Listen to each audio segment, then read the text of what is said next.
Jevon. I know. So I know we asked you Mario Cristobal question last week. I had one for you. Players who you know who would ask you, what does it require to play for him?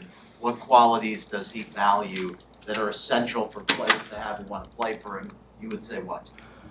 Wow, that's a good question. I would say players that have dignity, honesty, respect.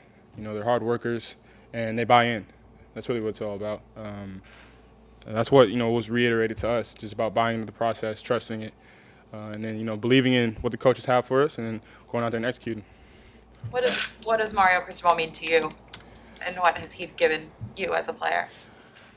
He's given me a lot of sense of direction and leadership. I think when I came in, I was a young player when I kind of had the leadership role put on my shoulders, and he encouraged me throughout my career at Oregon to kind of step into that role, wear it with pride, but also be one of the guys that, younger guys can look to as somebody who, gets there early, leaves late, does the extra 1/8 so that I can, perform on the field, but also help my team win any, situation possible. So definitely about pushing me and understanding how to buy into a culture and really believing that, not just trying to do what I want to do, be a team player. There's no I in team, as the saying goes. So, yeah.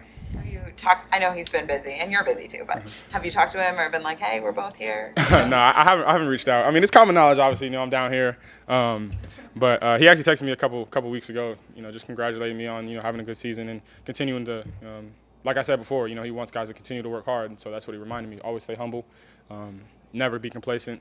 So I'll probably reach out to him pretty soon when everything dies down for him, because I know it's going crazy. Was he involved in recruiting you? Coach Cristobal specifically was not involved with recruiting me. He was on staff when Coach Taggart was the head coach. That was my main recruiter. Coach Hayward, actually, who was a safeties coach when I was there.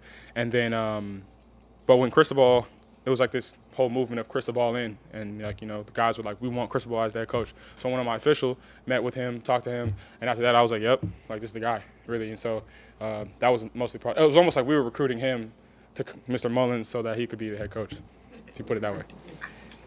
What was it about him that you guys wanted? He just wanted us to become better ourselves. He was a player's coach.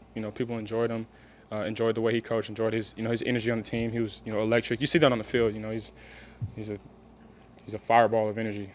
Whether we're losing, winning, regardless, he's going to go out there and coach us as hard as he can. Any plans for the bye weekend? Yeah, I got plans. But I don't know. It's a camera on me. People are gonna pull up on me. I don't know, man. No, I'm just playing. I'm gonna be at Animal Kingdom, and Universal Studios. Yep, Orlando. What rides do you like? I don't like roller coasters. I don't. They make my stomach hurt, but I do like the sightseeing and all the different cool stuff at Disneyland and stuff like that. So. Yeah. You've done so much well, obviously, in your rookie season. I know George Gotze was saying on both sides of the ball, the goal is for every player to be given one or two things to improve on over this week and a half. For you, what's one area where you think you'd like to take another step in your growth? With the bye week, us not having an opponent, I want to really scout myself. That's really what it is. Just go back and watch my tape, because how we're watching tape on other teams are watching tape on me. So see my mannerisms and see where either I lack or where I need to improve it, and go into the next week a better myself. One more question. I know you've talked about how valuable it was to have your dad stop the tape once the remote control was developed, as you all were watching TV growing up. Does he still do that, watching your games, and send you a flurry of text messages after games saying, I want you to do this differently, that differently? Does he tell you on the phone after games? Nah, not no more. He doesn't do any of that? No. I mean, he probably does it for himself, but he knows, I'm a professional athlete. So, I wouldn't be able to be here if I didn't do it myself, and he knows that. So, yeah, he doesn't do that no more.